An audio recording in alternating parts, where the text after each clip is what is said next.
Amina Sifatullah. We are again part of that. And today, our very distinguished guest with us, Professor Dilip Kumar, Dr. Dilip Kumar with us, and we welcome him. Professor Dilip Kumar is a professor of research, entrepreneurship, organization behavior, HRM, and strategy. He has written 80 short case studies management, 9 books, and 3 monographs. In the area of business and human resource management, he published more than 180 international impact papers.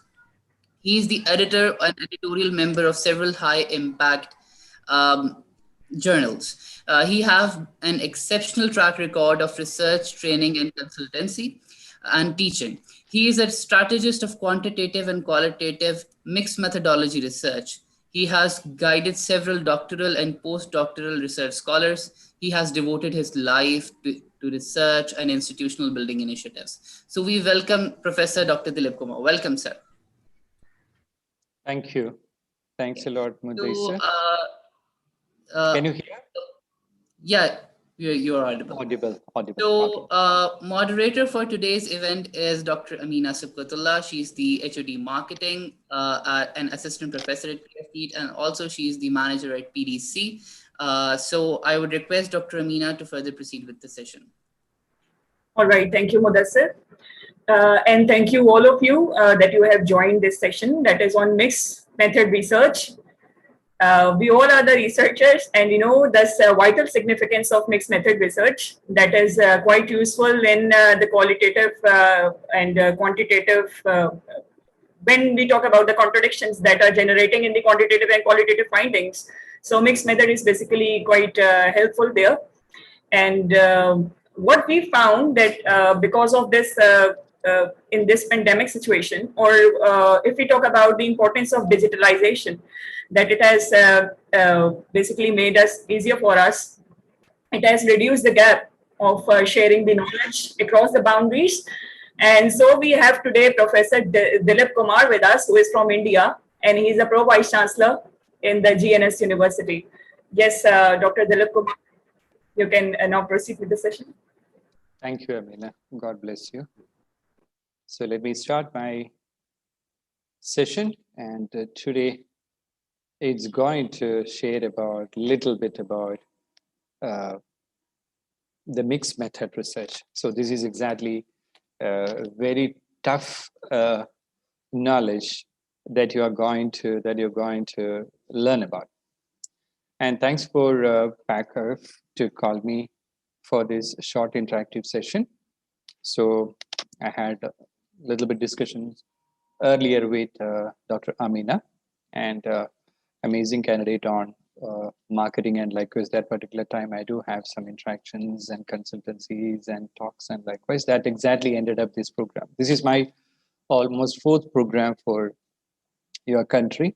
So when I was in Morocco, when I was in Malaysia, I used to do training program for the Pakistan research scholars, and likewise it doesn't matter where exactly the knowledge is, where we have to percolate and we have to share that knowledge, whatever the country, whatever the citizen it's me. So this is the purpose with which we are exactly holding ourselves as teachers, and there is no restrictions on boundaries, and likewise that knowledge to be percolated for the next generation to be groomed properly. This is our strong responsibility as a teacher. So let me start with, I'm going to share my session, and hopefully I'll be able to complete by around 1 hour 40 minutes, 1 hour 30 minutes. If you have any queries, any, what you would say, confusion or any doubts pertaining to, sure, you can ask me that. So let me start with this short session, which is on a mixed method research. So it is connecting to, all right, let me share my screen first of all. All right, this is coming into the picture. So Amina's print screen is coming up now. All right, done. That is exactly the one. All right. Mixed method research. It's a trend now, absolute trend, and it is leading to what you would say. I can put it in this way: you are reaching to the truth very close. So when you ask me what is exactly the research, basically, I may tell you it's a movement from the belief system to the truth. We do have strong belief, companies having, people having, groups having, sect having, religion having. People have strong belief, either it is good or it is bad or it is moderate. So from that belief system, we have to take ourselves towards the truth. So the study of, or the search for the belief system, the study, the branch of science which deals with the belief system, which we call it as doxology. Doxology. Doxa means that the belief system. Doxa is the belief system, and opposite to that, the journey from the belief system to the truth. So all our journey is, all our research questions, all our philosophies and the designs, everything we have to move from the belief system to the truth. So what is this opposite side of it, which we call it as epistemology? So every research is a movement from the belief system to truth, means that the doxology to the epistemology.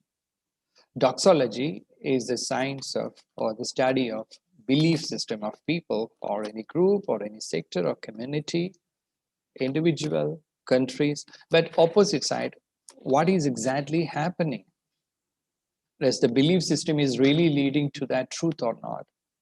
All right. So that exactly, when you see the political elections every 5 years, every 2 years, the belief system was exactly the party is quite good.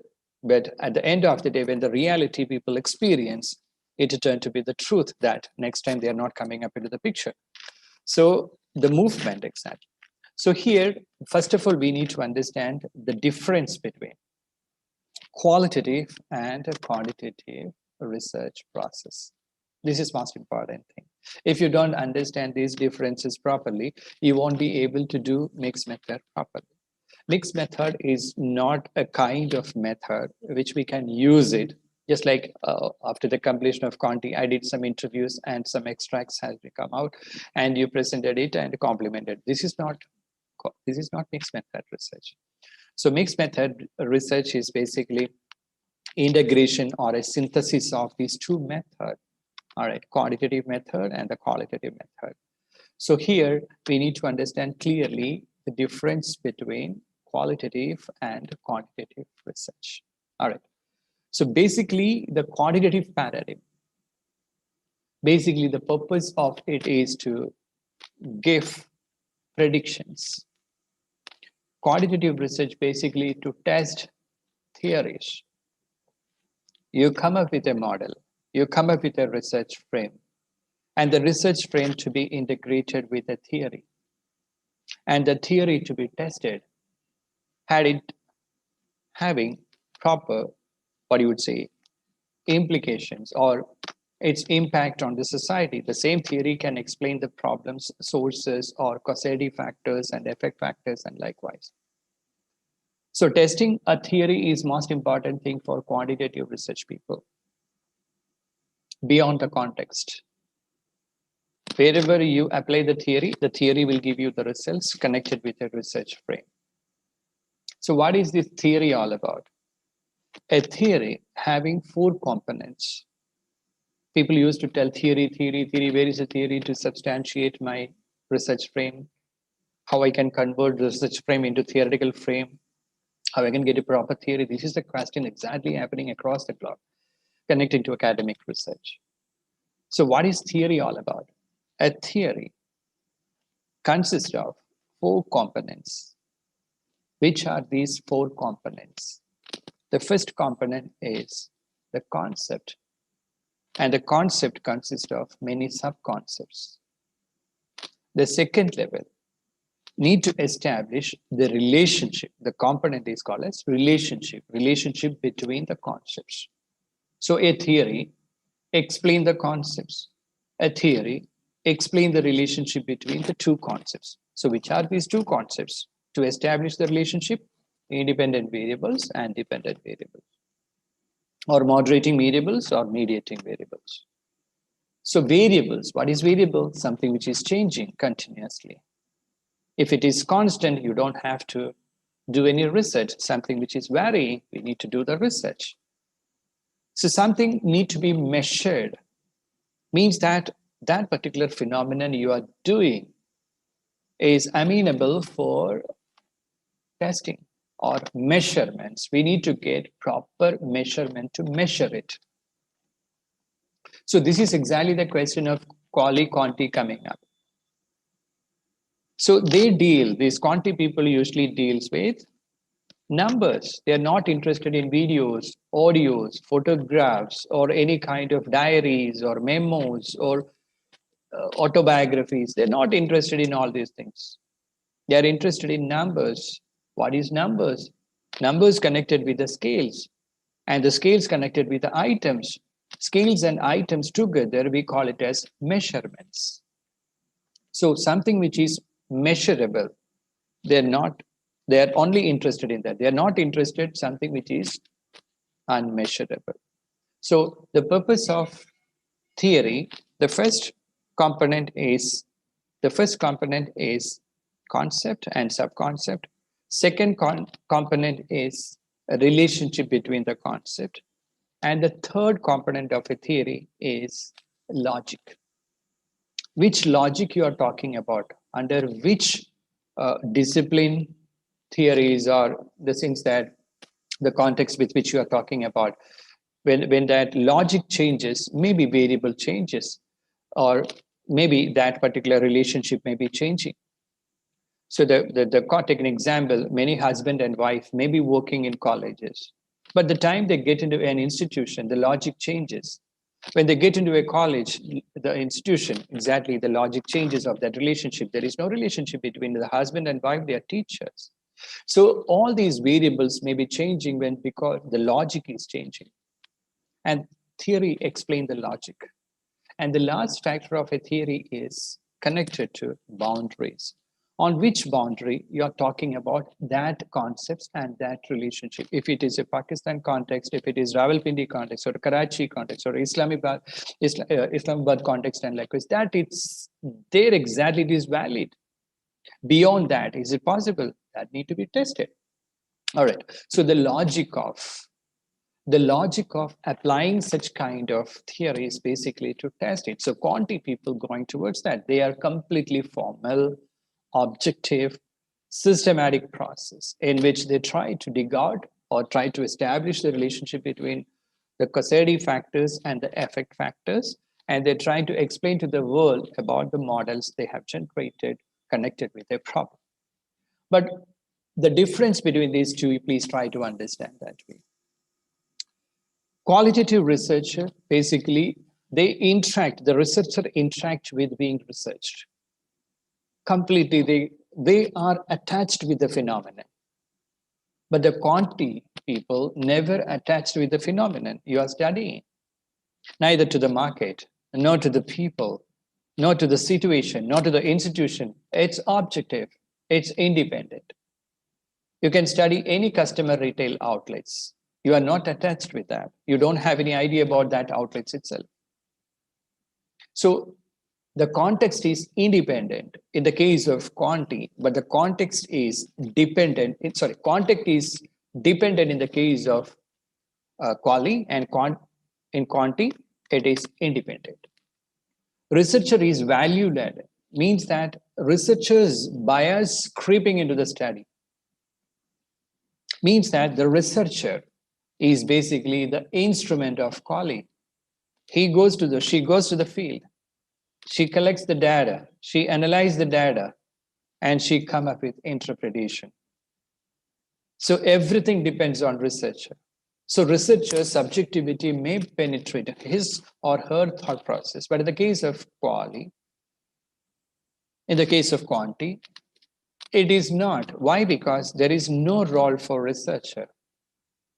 He or she is acting as a facilitator or an advocate or a moderator or a mediator. You are just a facilitator, facilitating collection of literature, collection of theories, getting the proper concepts, getting the proper analysis, doing that analysis, come up with the relationship. That's all. You are a facilitator. Everything done through statisticians and likewise, it's going up like that. Theory can be causal or non-causal in the case of inductive. We are not sure about it. Theory is going to have prominent role in qualitative research. Without theories also you can start the research. That process, that method we are following is called as grounded theory. But in the case of quanti, what you would say, a theory must. Without theory, you cannot do any research, academic research. But when you talk about artificial intelligence, machine learning applications, or deep learning, and likewise, you don't require any theory. Why? Because it is based on data. It is not based on theories. You're not proving any theory, but you are proving the data, and it is contextual and it is real time. A real time data you are getting, and you are proving through the machine learning applications. You are coming with the predictions and decision making. All right. So that's different. Two types of research happening. One is data-driven research, another is theory-driven research. Purpose of qualitative research is not application of the theory or testing the theory, but in the case of quanti, yes. The major purpose of quantitative research is to establish the relationship there. Theory is must. A theory coming from sociology, a theory coming from management, a theory coming from economics, a theory coming from entrepreneurship, or a theory coming from anthropology, a theory coming from management, to be there with you to guide the variables or deducted variables coming from theory. To guide the research, it is needed. So meaning is captured. Here in the case of quali, we don't have any idea. We do have an idea only of a problem. We don't have any idea which are the factors connected with the problem. We are not sure about it. But in the case of quanti, here you can see that the hypothesis, assumptions are already generated with the support of proper argumentative literature, hypothesis-based literature. So it is totally different. It's totally different. So hypothesis-based research in the case of quanti, but just a problem-based research, a core problem and the dependent variable based on, you are searching the causative factors and likewise. So the meaning to be captured, the purpose of qualitative research is to extract the meaning from the relationship. It's not establishing the relationship. Extracting the meaning, interpreting that relationship is important, not testing that relationship. So concepts are in the form of themes. You do the coding, you do the categorization, and finally you come up with thematic models. Themes and thematic models explaining the relationship between the causes and the effects, but you are not testing. It is in the conceptual plane, not in the empirical plane. Qualitative research process always in conceptual plane. You are not supposed to test it. But quantitative research in the empirical plane, you have to test it. Right? So data are in the form of words, text, photographs, discourses, autobiographies, memos, diaries, anything can be. But that leads to the meaning that should be derived from the extractions through chords, categories, and themes. But in the case of quanti, it is fully dealing with numbers. So one type of research leading to that, or with the support of the text leading to insight, but the other side of research, which is more connected with the numbers, it's going towards confirmation, generalization, and prediction. Totally different. So qualitative research, few cases sufficient. Quantitative cases, it's basically we need a lot of data. A lot of the sampling should be so heavy enough to move or establish or do some sort of statistical analysis with which we can come up with proper confirmation. But here in qualitative, words, documents, observations, all these things are important, but numbers are important in quanti. They cannot gel. One side is full of feelings and emotions of the people, another side full of 1 + 1 = 2, that precisity, and they cannot gel each other. They cannot gel each other. And analysis proceeds by extracting the themes. And see, every day you go to data collection, every day you do the data analysis, every day you do the reflective analysis, critical reflections, intuiting, bracketing, all these things you are doing, and you're analyzing the data, come up with proper codes and categories. On the other side, you are using the statistics with numbers. So here, feelings and emotions of the people hear the numbers and they cannot gel each other. This is quality. On the aim of qualitative research basically is to complete detailed description. If you ask me what is qualitative research, I'll tell you this way: observation, understanding, description, and interpretation. You observe a phenomenon. You observe a phenomenon. You go to field, you observe the phenomenon. You talk to people and you extract the content. Come up, reflective interactions, peer briefing, member checking, and a lot of critical reflections you are doing, intuiting, bracketing, triangulations, a lot of things you are applied into. And after that, you're trying to get the chords and so here chords and categories and the themes. Here the purpose is basically to observe the phenomenon, then finally understand it properly after corroboration and cross-validation of the results. Then come up with your description, the time you took the pen and started writing. And the last, you interpret it, synthesize it. But in the case of Condi, these kind of things are not. They apply the statistical model, structural equation modeling or any kind of modelings, and likewise, they're exactly doing that. They try to explain the phenomenon, but quality people are basically for exploration or explain the phenomenon. So researcher may only know roughly in advance when they get into qualitative. It's completely flexible methodology. But quanti, everything should be known before you go for synopsis or submission of the synopsis. You need to explain the variables, concepts, relationship, then connecting that to the logic, connecting to the boundary, which discipline you are exactly following, with which you try to explain that research framework. And that connected to a theory, and you go for what theory you're going, how you're going to do the testing, which type of tools, PLS, smart PLS, or MOS, or R, or econometrics models, or application of softwares like eView, or you're going ahead with PLS or any kind of softwares, everything to be explained before. But you cannot, if the problem is so complex, means that the problem is so abstract, means that the variables are abstract, you cannot touch it, you cannot smell it, you cannot weigh it, you cannot measure it. In this particular context, you cannot define it properly. So when concepts are not defined properly, how you can explain to somebody? So it is still in the stage of exploration. It's not in the explanation. So we need to get to know, when you get a topic, you need to know whether that particular topic is explorative or explanative.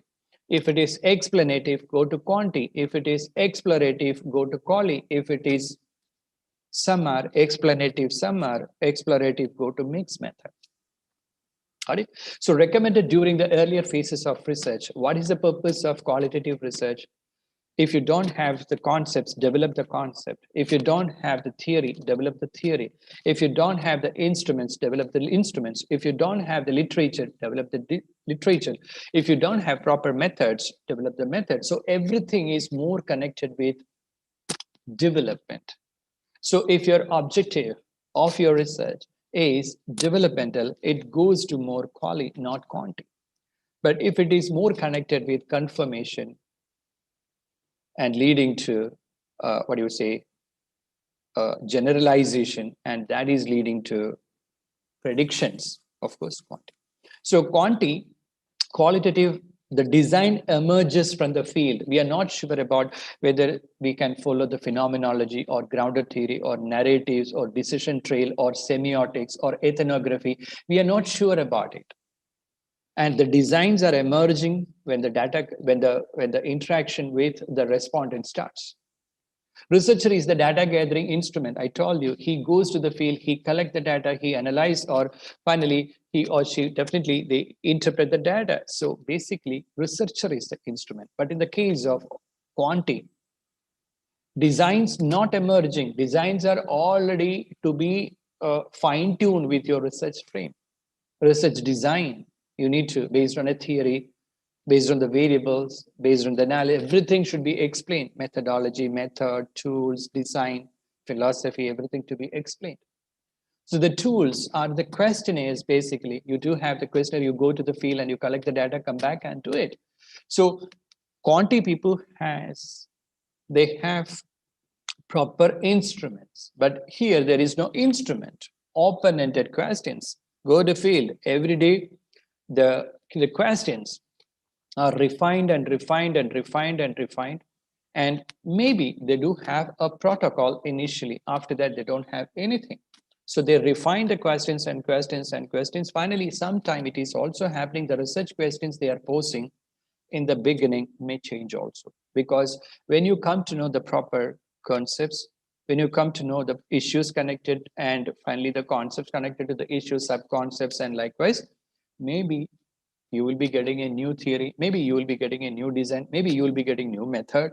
We cannot tell anything. This is quality. This is the beauty of quality. Everything is flexible. And researchers subjectively immerse, here it is objectively. There is no immersion. He is detached from the studies.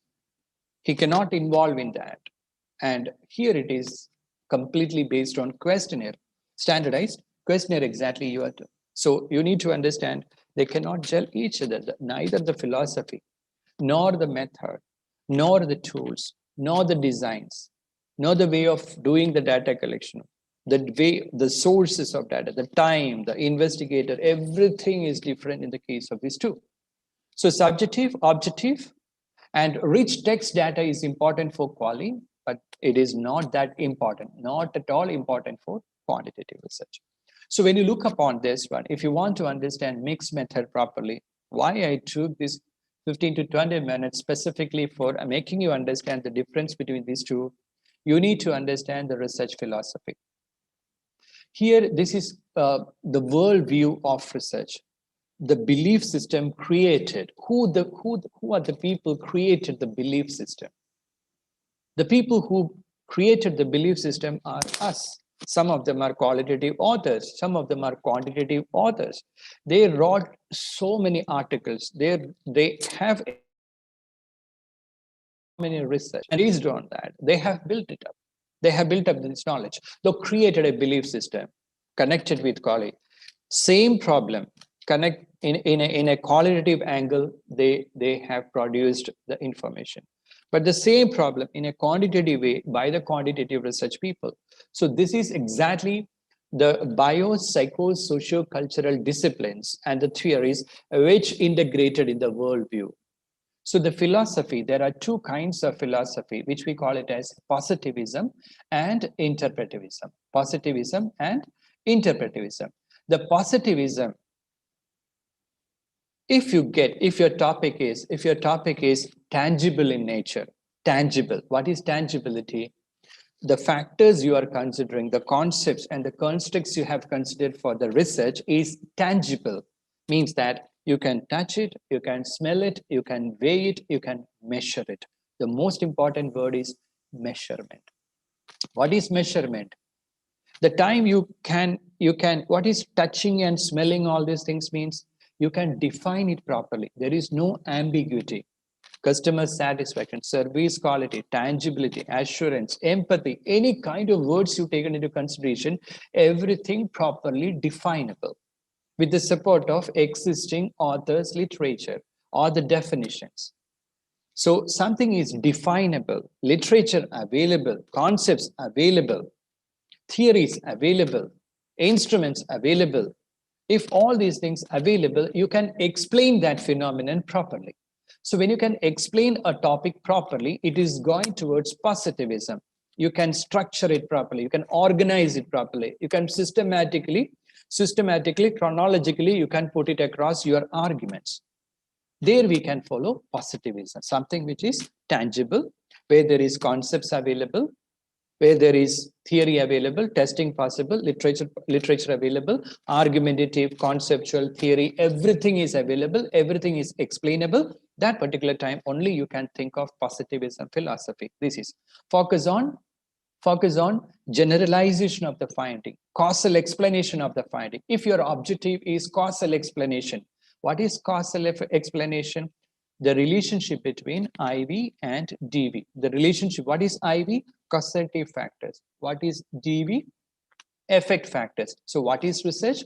Cause effect relationship. So if your purpose, if your objective is basically to explain the relationship between IV and DV, then it goes to positivism. But on the other side, you look here, interpretivism, there is another philosophy. The term itself is reflecting very clearly that interpretivism means interpretation, hermeneutic approaches. So data interpretation is most important thing, not data testing. You look positivism here, causal explanation. Causal explanation is in the form of two aspects. One, you can relate or you can associate, but don't causate. That is one aspect.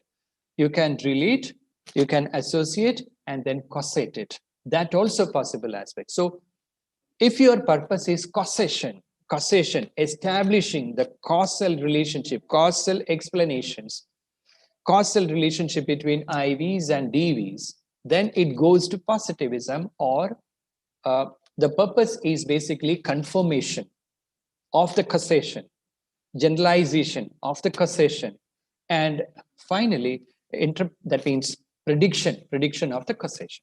But on the other side, they are not interested in this kind of causations or predictions or confirmations or generalizations. They're not at all interested in that. These people, they believe to get insight into the problem. The problem is first time COVID. Take an example. COVID is happening, and what are the social problems connected with? What are the psychological problems connected with? Recently, I wrote a paper on the mental health challenges of these, tourism and hospitality sector employees, those who lose the job, jobless employees of tourism and hospitality sector. I did a research and the mental model has come up. So this is purely getting an insight when you lose a job and you are all alone, isolated during the confinement period, during the lockdown period, and you don't have anybody to talk, you don't have anybody to share your emotions and the feelings, or what you would do, what kind of mental challenges you are exactly facing. All right. So coming up with a thematic model was my objective. Putting light into that emotional issues of these people was my challenge. So I did a research on research in Malaysia, and I did that paper. That paper is coming in a Q1 Journal of Psychology, and this is exactly the way we are looking upon. So understand, the purpose of interpretivism is not for testing, is for understanding a lot. So look, when you get a topic of research, do you have to causate, or do you have to derive the insight connected with the problems? Means that, do you have to get proper concepts connected with the problem, IV concepts or DV concept? That is not available. The concepts are abstract. You cannot touch it, you cannot smell it, you cannot weigh it, you cannot measure it. So what you do? But the problem is existing in society. What I can do with that? So that particular time, you look on observation, then understand, then describe, then interpret. So the purpose is basically here. The purpose is basically here for interpretation. All right. So if this is the philosophy, two extremes, they cannot gel each other. Why? Because here the context is not at all important. Context is independent. Here the context is dependent. Means that here you have to detach from the phenomenon and make a study. But here you have to attach with the phenomenon and make a study. All right. So these people cannot. So the next stage, this is philosophy. But the next stage, we call it as epistemology. Epistemology is the branch of science which deals with the truth and the journey towards the truth. All right, I told you doxology and epistemology. So epistemology decides the methodology. Which episteme you are trying to catch up? Epistemology decides what is your approach. What kind of investigation I can make? Do I do a qualitative investigation or do I do a quantitative investigation? These are the two options available before you. So here we are trying to catch up. Which method we can follow. So philosophy is the first aspect.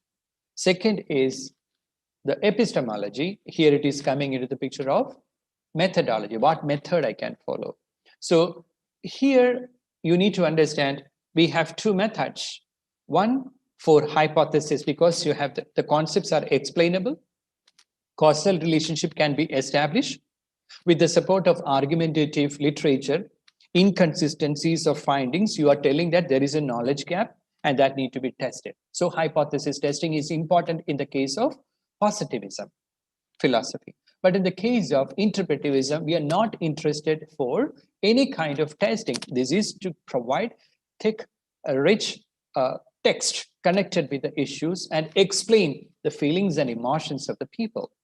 So here it is basically hermeneutic inquiry.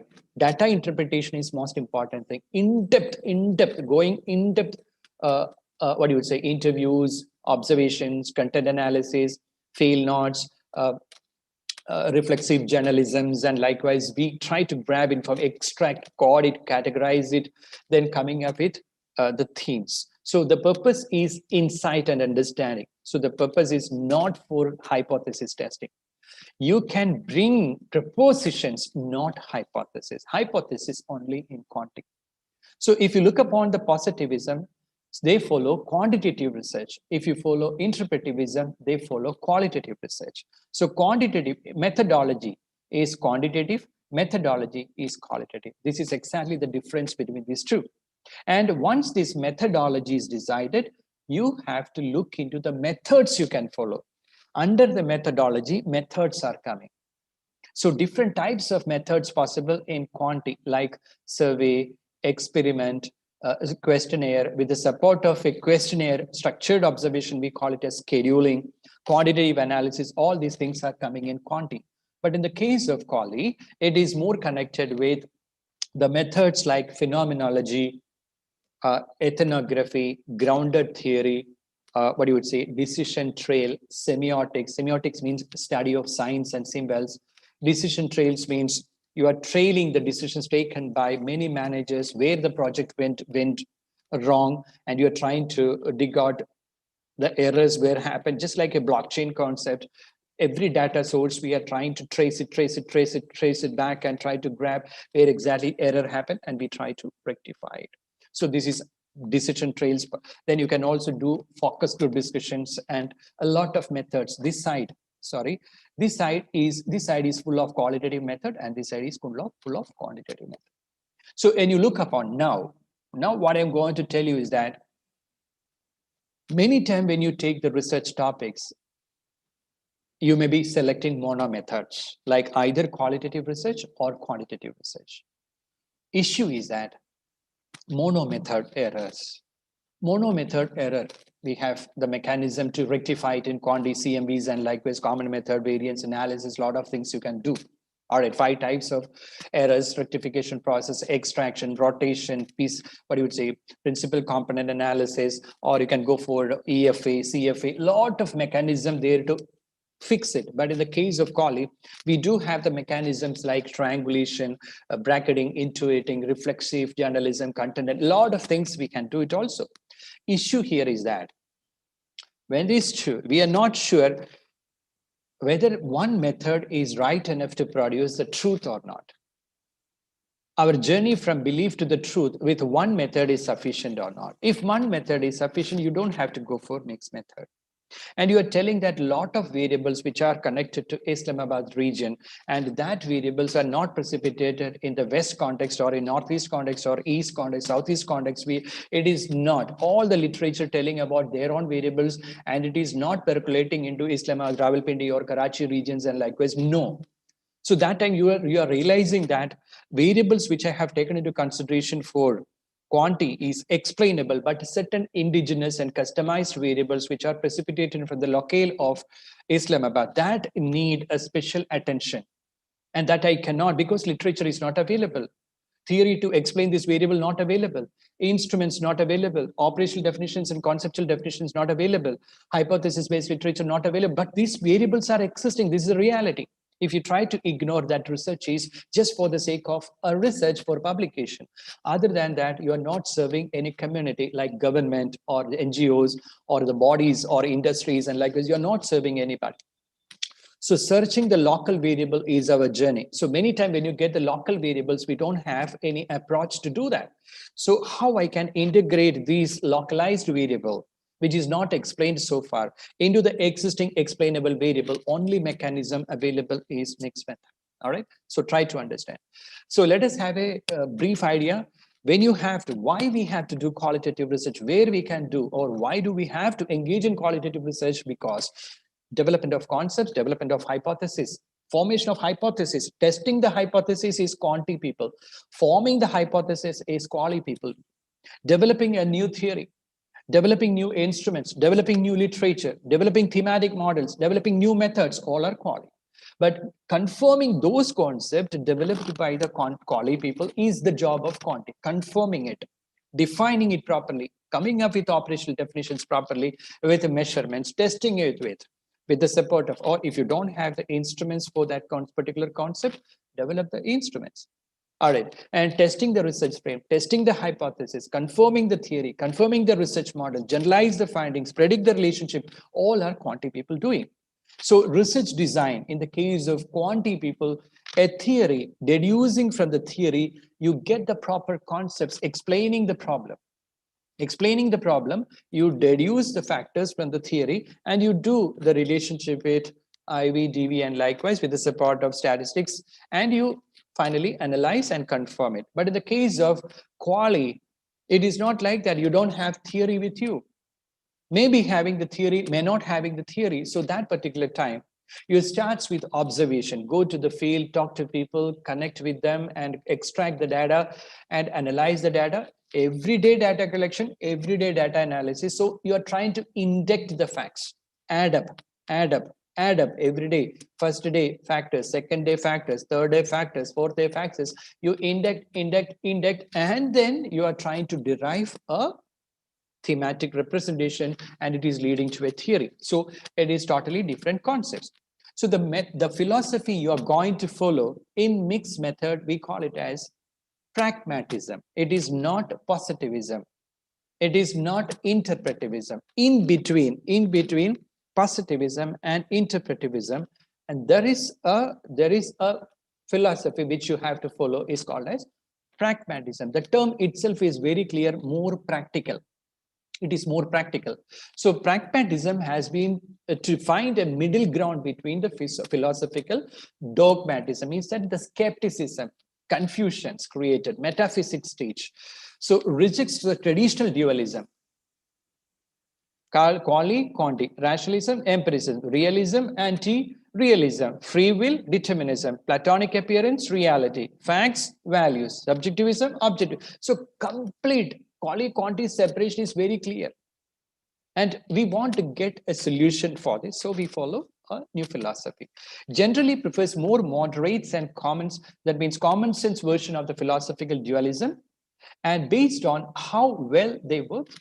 So the pragmatism philosophy, they recognize the existence and importance of natural or physical world, as well as the emergent social psychological world that includes language. Means that quanti people, they don't touch the language, they don't touch the culture, they don't the culture of human institutions and the value attachment. They don't consider subjectivity of the people. But it has its relevance.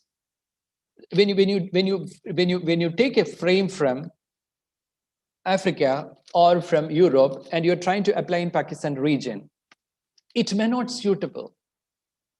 The factors responded by a developed nations, rich people, may be different from developing and underdeveloped countries, and their needs are totally different. The responses towards the same variable may be different.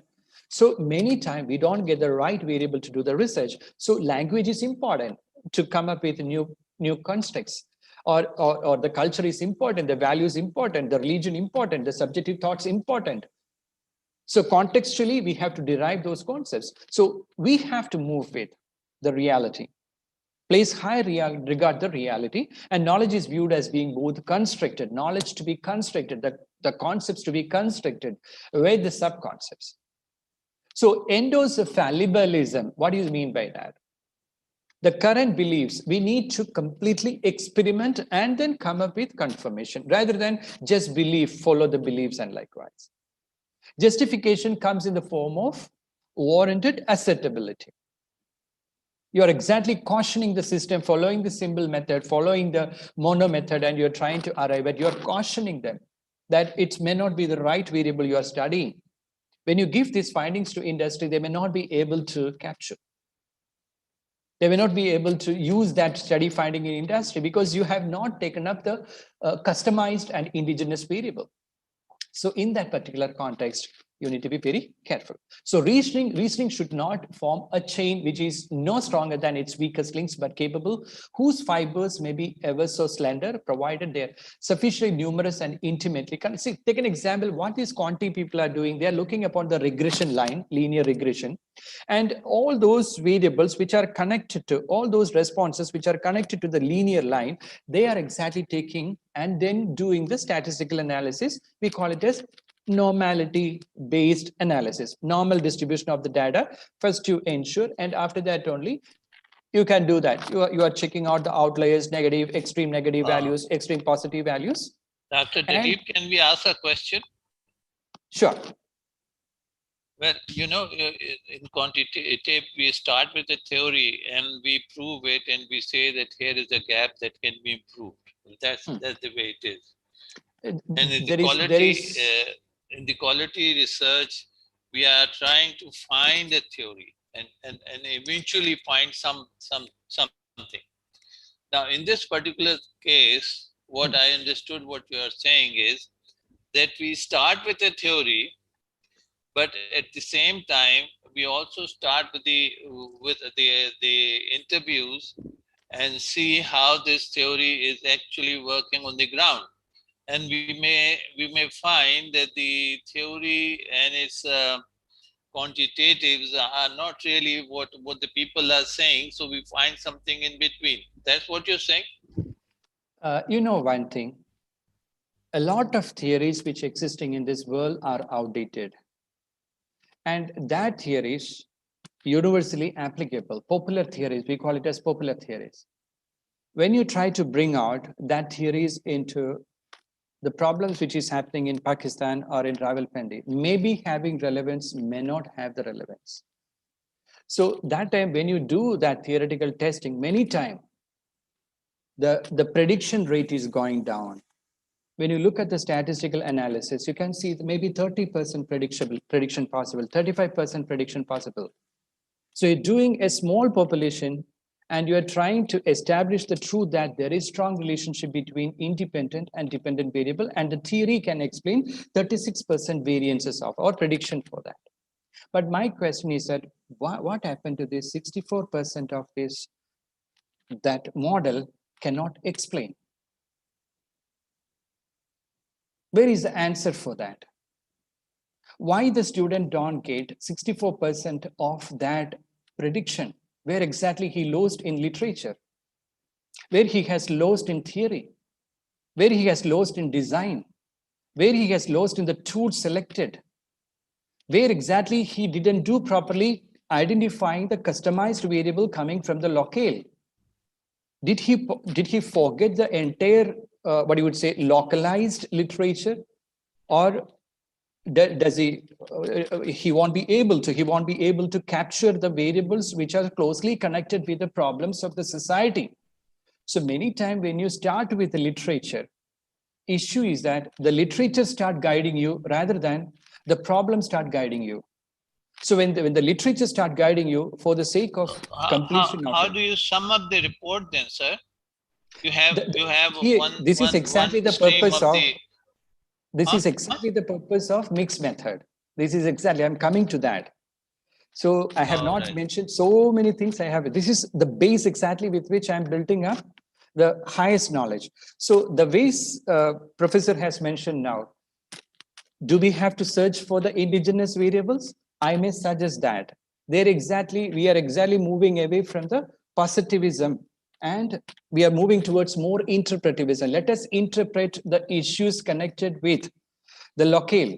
and come up with interviews or observations or content analysis or direct focus group discussions and like this. Let us come up with the variables through the take an example. You starts with in-depth interviews and likewise then moving towards confirmation, first confirmation through case studies, and likewise then moving towards next level of coming up with focus group discussions, expert analysis, and then coming to the Delphi stage, and the Delphi stage experts with which consensus arrived at, and you developed a model. Look at this model has any connection between the existing models coming from America, coming from France, and likewise may not be having, because the variables you have considered from the West may not fit into the Rawalpindi region or Islamabad region exactly. This is my way of thinking. What I was thinking is that we need to have an explorative phase, then that leading to the explanative phase. So here what is happening, everything if you explain well in advance, what are you doing basically? You are just trying to give the predictions alone. My next question is, after that what? So 18 hypotheses, 10 hypotheses, 15 hypotheses you proved, either rejected or positive, negative, or insignificant. After that, what? That so what questions, if you want to answer properly, then you need to have a mixed method approach, more pragmatic approach, where exactly we lose the predictions and likewise there we have to fix it. And then in a synthesis, convergent models, we have to explain it. I hope I have a little bit explained. Yes, sir, you have All right, explained I'm it just moving ahead. So the mixed mode is basically a pragmatic approach. This selects, they try to integrate these two people, difference of opinion. They cannot gel each other. One prefer eclecticism, another prefer pluralism, and likewise. So when they cannot gel each other, you are trying to bring them together and discuss and deliberate and cross-validate and corroborate and try to come up with a observation. So human inquiry, what we do in our day-to-day lives as we interact with our environment, is viewed as being analogous to experimental and scientific inquiry. They try to find a mid-road. So the views, current truth, the meaning, the knowledge, as tentative, as changing over time. This is exactly I want to tell you that the literature, even we used to tell, don't go with the literature which is beyond 2018 and below. Don't go that 2019 and below. Hardly 2 to 3 years. Why we? Because take an example, entrepreneurship, entrepreneurial orientation. One factor is it, and that factor is explained by two variables maybe 10 years back, like risk-taking ability and proactivity. And that kind of literature the student would have been or might have been reviewed long back. But after 5 years, take an example, 2010 to 2015, if you consider, might be added another two more variables. Take an example of market orientation or competitive aggressiveness. So 4 variables come up. When you go with 2020, and like as you can see that conflict tolerance, what you would say, confrontation, basic tolerance, lot of other factors also added up. So when a student of 2020 is exactly doing the research, it's not with 2 variables, it's with 8 variables. So the progressive literature, the progression of the theories or the progression of the concepts, progression of sub-concepts, all these things to be well ascertained, that we need reason literature. And that literature, when you apply it, there is a logic, and that logic connect, and you will get more predictions. So we don't entertain that one. So we need to understand the logic of telling reason literature, and likewise. So this is exactly the way with which we are trying to understand the local literature with international. So when you do the research also, we used to tell at least 30 to 40% you try to grab the local literature. Don't go with international level literature more, because international variables, the concepts and like this may not be suitable to your concepts. And the same problem, maybe sales going down everywhere it is, but the reasons of that sales going down is not because of the factors identified by a respondent, a rich respondent and a poor respondent, totally different. So we need to get that. All right. So these are all instruments matches of degree. So prediction is exactly possible, more possible with the support of pragmatic approaches. So here it is coming into, there is a philosophy called as pragmatic approach. So they reject the reductionism. And they offers a pragmatic method. It's not deduction from a theory important. It is more connected with the pulse of the people. The response is real response of the people. So in that particular context, we need to understand. This is the base of this session. Now we are building up this knowledge on mixed method. Mixed method research, also called mixed mode or mixed methodology, a lot of terms people are using, it doesn't matter. You are trying to mix up ontology, epistemology, and axiology of these two approaches. Philosophy, you can interconnect positivism and interpretivism, leading to pragmatism, new philosophy. You can mix with Conti method and Colley method. Either you can separate, have these experiments and look at in a separate angle, or you can synthesize it, we call convergent models. I'll explain it to you that.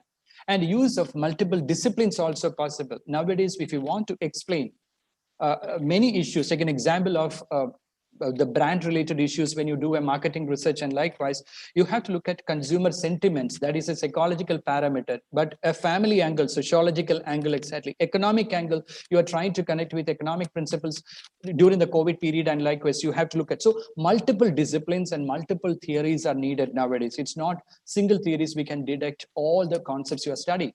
So why we have to look at mixed method design? First, rationale for the design.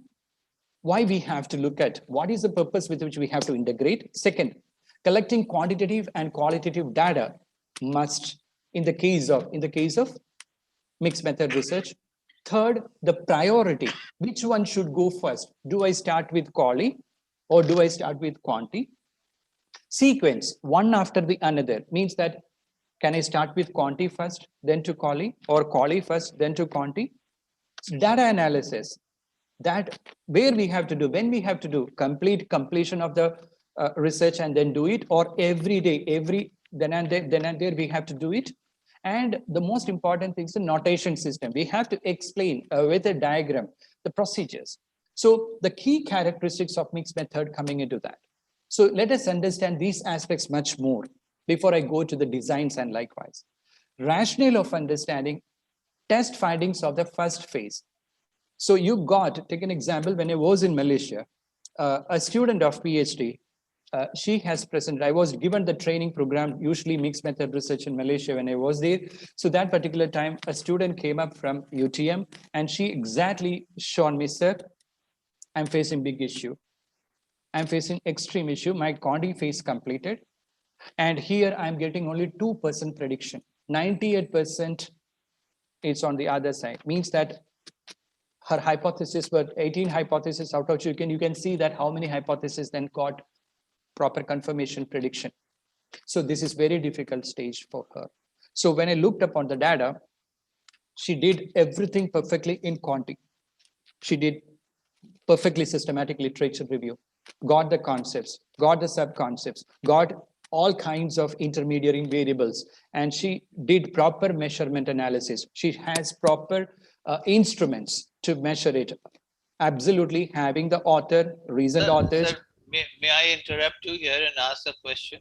Sure.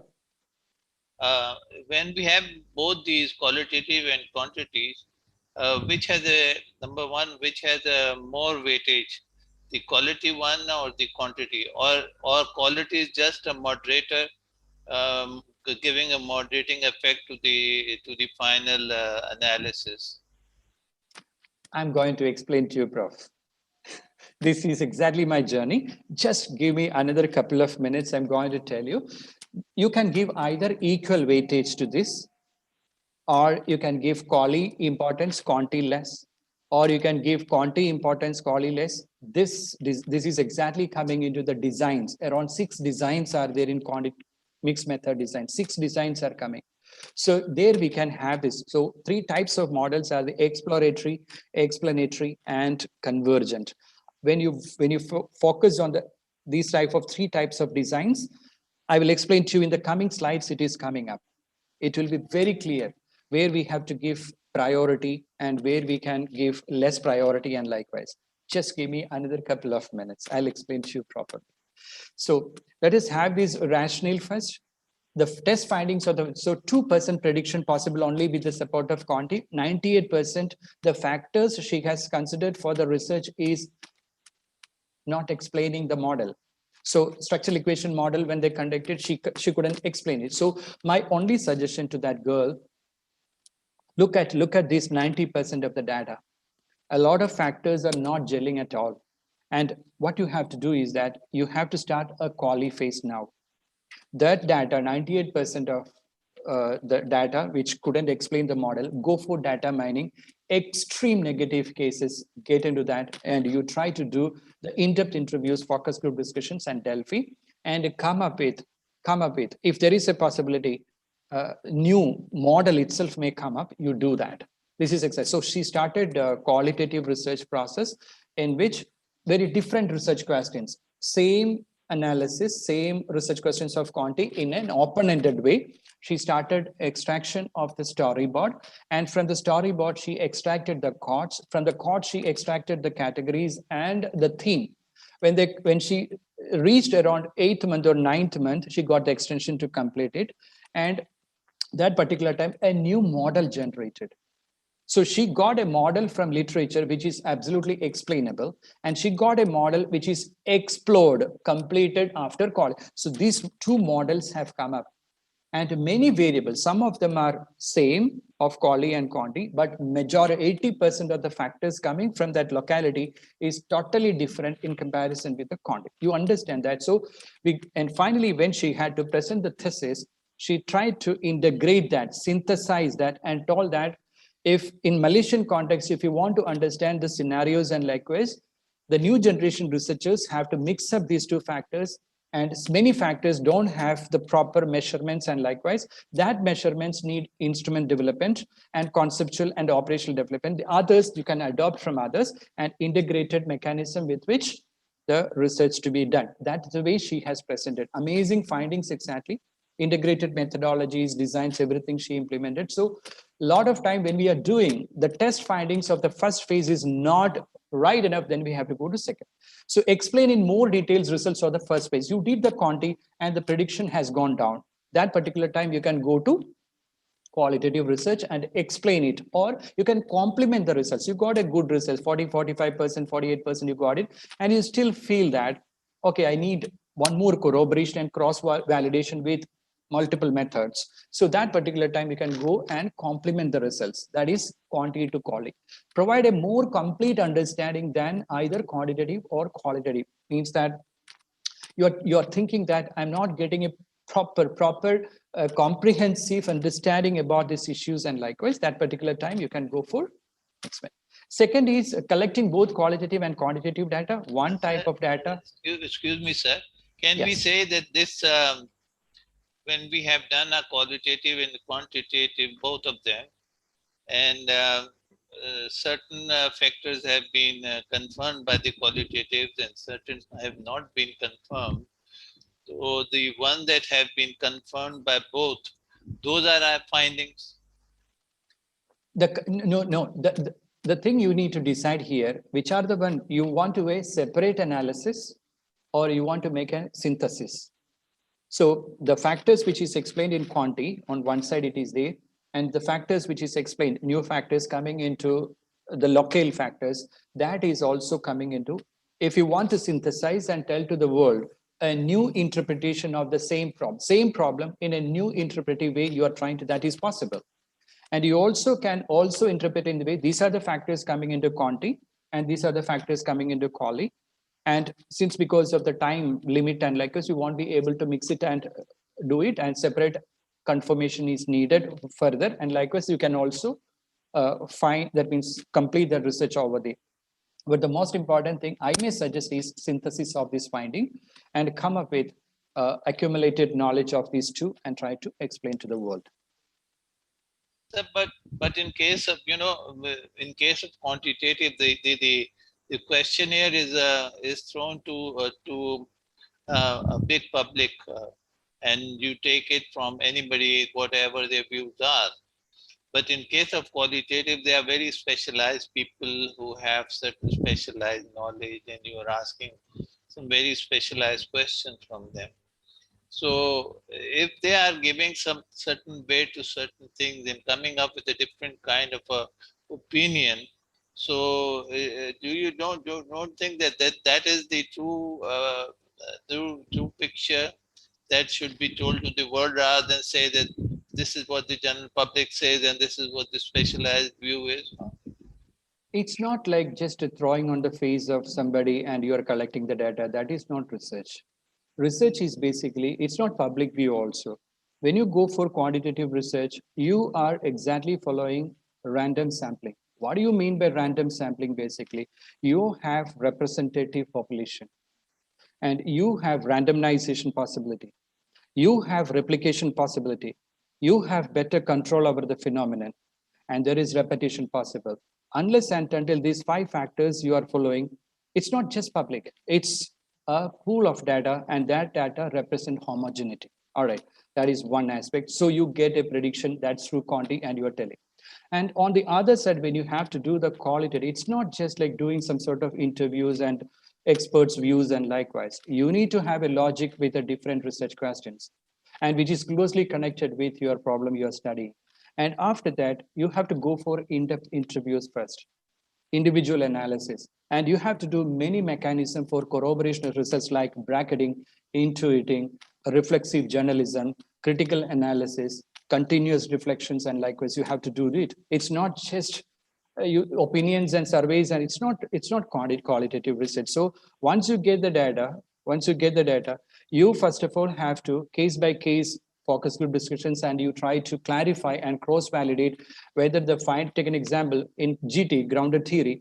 When you complete the first days interview process, you come with a storyboard and you do the memoing process, and from the critical reflections you go to the first interview, you got 50% understanding, 50% you don't understand the things they have mentioned. So the next interview, when you go for the 50% you don't understand, that should be the first question you'll be asking, and 50% you understood, that to be corroborated and confirmed. This is the thing, these are the things you said it yesterday, can I confirm it? That confirmation of 50% and clarification of this another 50% in the second day. Once you start the second interview process completed, and you got the first day and the second day, and you make a constant comparison, we call it as comparing and contrasting. What are the differences of opinion views have come up? It's not like everything you lead in accordance with your own ways. So a lot of contradictions and lot of differences of opinions are coming, means that a lot of the probability for heterogeneity very high in the case of qualitative research. So when you go with first, second, third, fourth, fifth, sixth, and interviews, even the sampling, when you do that, it's called as inclusion criteria. So when you do the inclusion criteria, you need to be very clear that the same replica of the quantitative people should exactly get into. You cannot have different sample for quanti and different sample for quali. No, it should be a subset of the quanti. You have to do the interview, and there when you get it, you also have the absolute inclusion criteria to establish the validity and reliability. In qualitative research, the validity and reliability is connected with the credibility, confirmability, dependability, and transferability. So you need to check when you get people for surveys, or in the case of quali, you need to ensure that the data should be credible or not. Am I going to get it or not? And the second one, can I depend the data or not? Then the third is, can I get confirmation of my findings properly in corroboration with the quantity or not? And the last, can I change the data from, can I transfer the data to different locations and ensure the proper generalization that is possible in the quantity or not? So the term generalization which we are using in quantity is the transferability in quali that you need to corroborate. So we need to have a lot of things to do when you have to go with these kind of two kinds of approaches and tell and reaching to the truth in a different way. So explaining one with a less predictability and completing that comprehends, that means where they cannot explain through quali. When you do that mixing, you are reaching the truth much closer in comparison with one method. All right, so we need to have, it's not just opinions and the survey, that means opinions and surveys of the people of quality. It need a specific methodology to be followed, and qualitative methodologies are so rigorous in nature, and that we need to apply it. So in the thesis and likewise, it's not the finding important in the case of quali. How did you do that? what exactly the process you have followed. How did you do the triangulation? How did you do the bracketing? How did you do the intuiting? How did you do the self-reflexive actions? How did you do the memoing? All these things to be explained properly to validate it. So after validation only, this opinion can be get accepted. So now coming into the picture of priority, equal weight should be given. Just hold on. There are two different approaches, as you said. Yes. In quantitative, you start with a theory, and you are doing everything to just develop those hypotheses and find whatever questionnaire and doing it and doing whatever. The theory is to be proved or disproved. That's what the way it is going.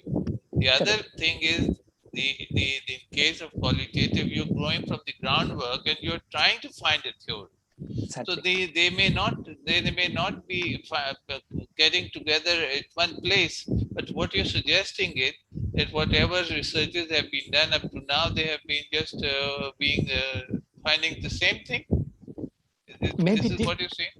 Sometimes this is exactly the approach in which when you go with the local understanding first, and when you're trying to go ahead with the face-to-face interaction. So any research when you start with, it's not coming from literature, which of course, literature is having impact, but we need to talk to people. And first of all, we need to understand the local concerns and local problem. So the local problems are connected with certain type of variables. So we are trying to corroborate the data coming from secondary literature with the data coming from the primary literature. This is the first stage of any research. So if they are almost okay, then it's not creating much problem for us. But if the data coming from local literature or local interaction, face-to-face interactions or interviews and likewise, then if it is different from the secondary literature, then we have to be a bit careful. So the first one Professor mentioned is you start with literature in quantity, then looking at the theories which is suitable to you, then looking upon the measurements, and you go into analysis and you're trying to confirm it. This is exactly quantity people doing. But quali people, many problems existing in our society which doesn't have proper understanding. Many issues. So the issues having multiple realities. So when you follow quantitative research, they follow single reality. Take an example, students' performance is going down in the classroom. It can be connected with the teacher. It can be connected with the teacher's leadership style. It can be connected with family. It can be connected with the students. It can be connected with the school environment. But you do only one thing, impact of school environment on students' lack of performance. So that's the way singular concept, singular reality is going on. But when you go with multiple realities, many factors are coming. It's not economic factors. Poverty, when you look upon poverty angle, it can be economic angle, psychological fear and anxiety connected with the sociological. Families are getting impoverished every day. So sociological angle, cultural angle, or psychological angle, or entrepreneurial angle, any angle you can look into the same problem. But when you go with single reality, it goes to quantity. But when you go with multiple realities, multiple disciplines, multiple perspective, and likewise, it is going to quantity. So the first question towards us, whether we have to follow a multiple reality way or uni-reality way. So that is that itself is separation of these things. So when you talk to people, we come to know that, okay, this problem is not only connected with hospital, it is also connected with lack of healthcare facilities. It is also connected to the lack of vaccination. It is connected to the superstitious belief of the people. They don't want to take the vaccination. It is also connected with the media. They are giving a lot of fake news. Hence, because the vaccination drive is not happening. So multiple realities are connected. So this is exactly we are missing. We are exactly doing when you quanti intention to take vaccination. If you take that research intention to take vaccination, people intention, you just look on attitude or subjective norm factors or self-efficacy following the theory, TRA, the theory of planned behavior, and you are trying to connect it with intention to take vaccination.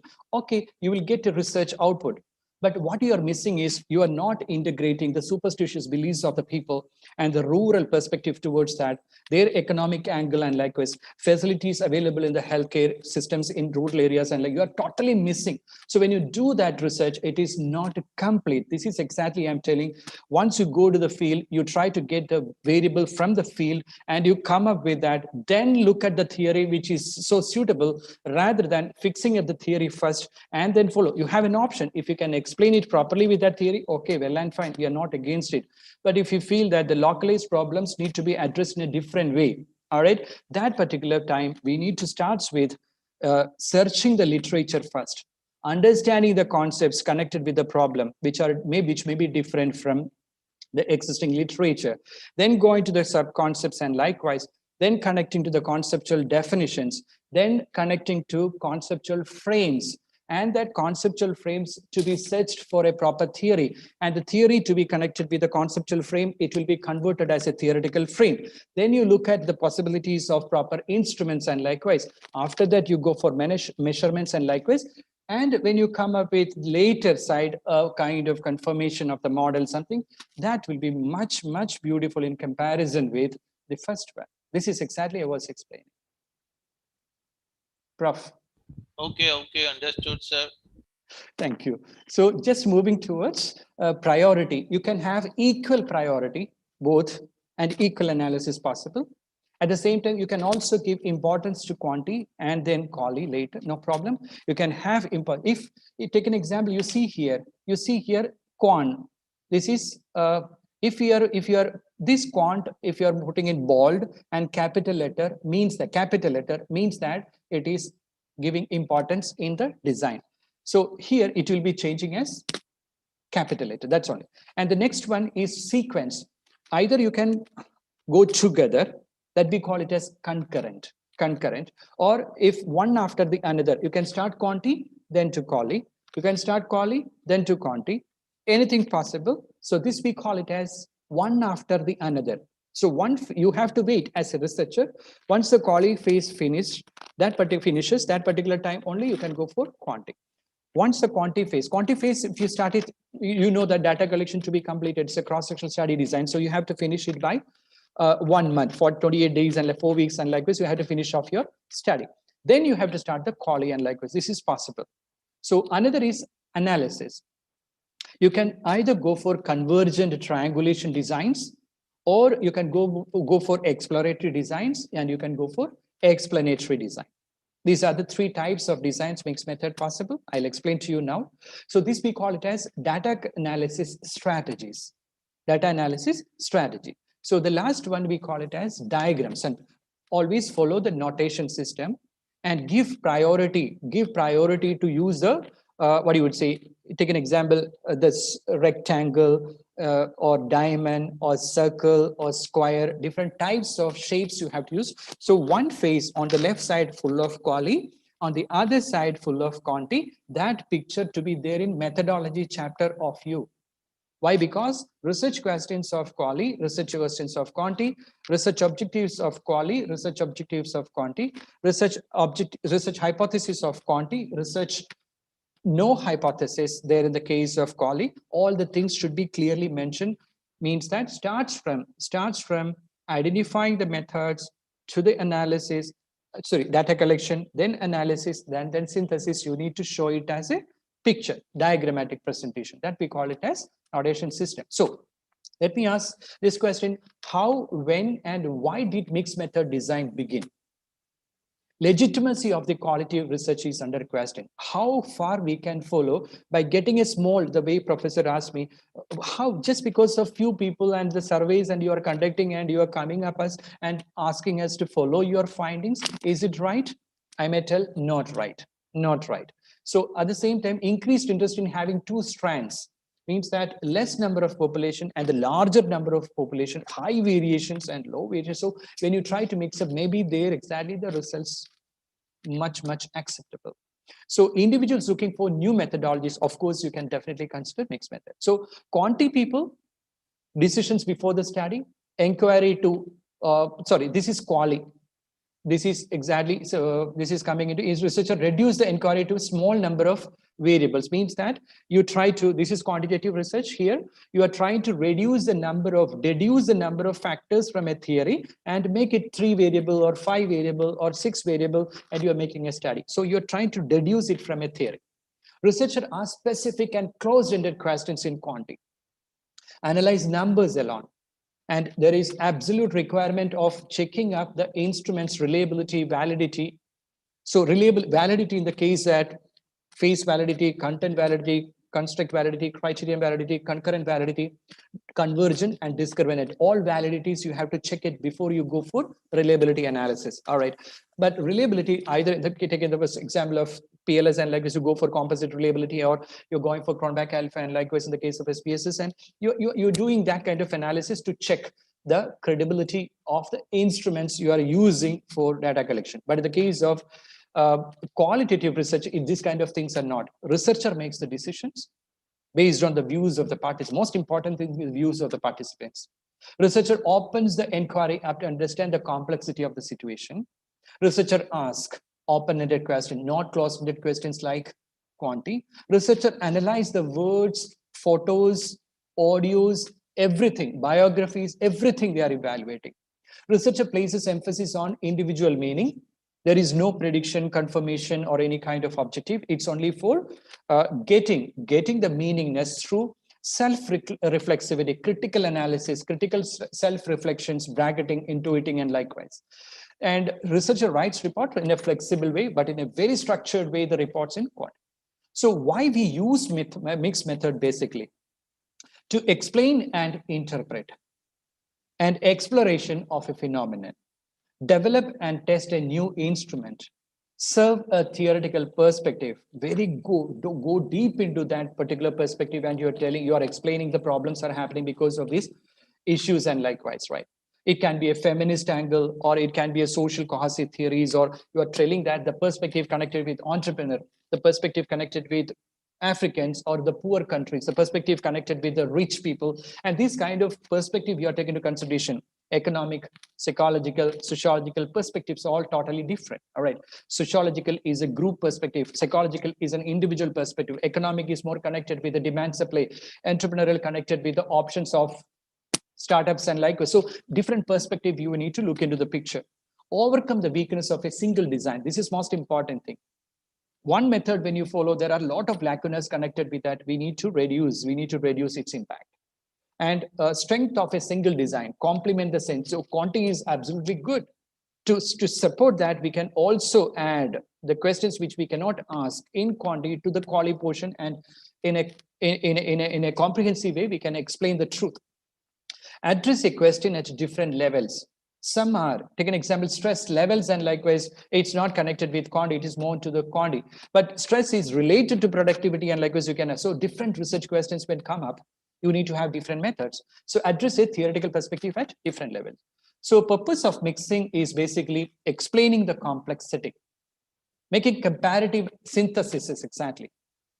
And you need to understand the human system contextually, naturally, or if you want to understand the relevance of or importance of a context with which we need to explain once again the reality, or if you give importance to the process and outcomes rather than the findings, if you want to look at the option of sequentially generating the new concepts, verification of the concepts, or testing the theory applications, new theories exactly that you have developed, producing interdisciplinary substantive theories, multiple disciplines, you want to explain the same problem in a causative factors in a different way, we can use mixed method.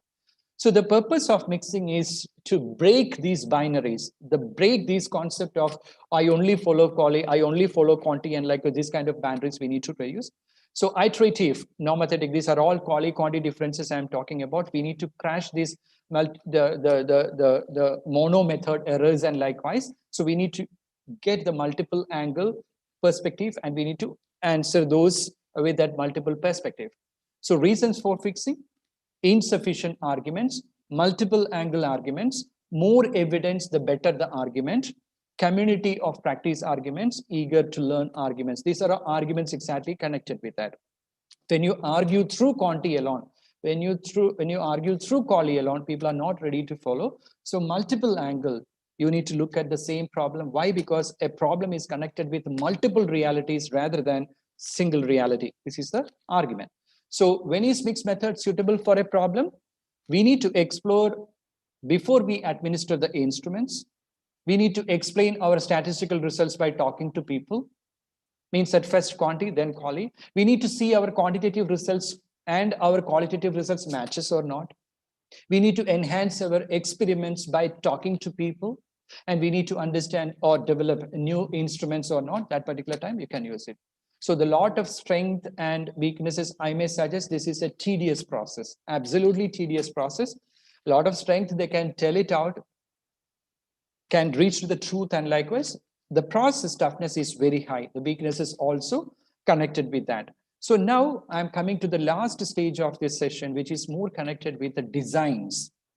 This is most important thing to you. After that, you can ask any question. So the design and data collection process, we call mixed method strategy. There are three kinds of designs possible in mixed method. One, we call it as convergent design. Second, we call it as explanatory design. And the third, we call it as exploratory design. So first, let us understand the second and the third first exactly. Here, the first is explanatory. Explanatory, the term itself is giving clear-cut a clue to you that explanation, first, when you explain, if there is any research questions which you cannot answer through explanation, you can explore. So explanation is quantity and exploration is quality. So here, in what ways do the qualitative data helps to explain quantitative results? You got a quantitative results, first you have to do the quantitative phase, complete the quantitative phase, and if there is a problem connected with prediction errors, or you feel that some another method also to complement the results and likewise, that particular time you can use explanatory designs. But the last one, exploratory. In what ways do the quantitative results generalize? So here, quality should be exploration, quality to be first phase. The way professor has mentioned, we need to go to the field, talk to people, get that variables, then come to the theme and then thematic models, and then connect with the theory, then go for testing, etc. Testing onwards, quantity. So if you want to get proper validity, reliability of the observations you are making, then you first follow quali, then get up the model, then go to the quantity stage. And the last one is called convergent, separate way. You do the analysis and data collection of quali different from data collection of quantity, but the subset, same subset itself, and then finally you try to converge, synthesize, and then come up with a newer version of interpretation. So these are the three types of designs. Under these designs, there are 6 types of designs exactly. One, we call it as sequential explanatory. Second is called as sequential exploratory. And the third, we call it as sequential transformative. And the fourth is concurrent triangulated. And the fifth one is concurrent embedded. And the sixth one is concurrent transformative. This is my journey of the next 15 to 20 minutes. Bear with me. This is the crux of mixed method design. So I started from quality separations and the importance of merging of these things. Because without that fundamental understanding, if you try to learn immediate level the quality, that means this mixed method research and likewise, it's very difficult for to understand. So let us start with first design, which we call it as sequential. Here you can see here, these three are sequential and these 3 are concurrent. Sequential means one after the another.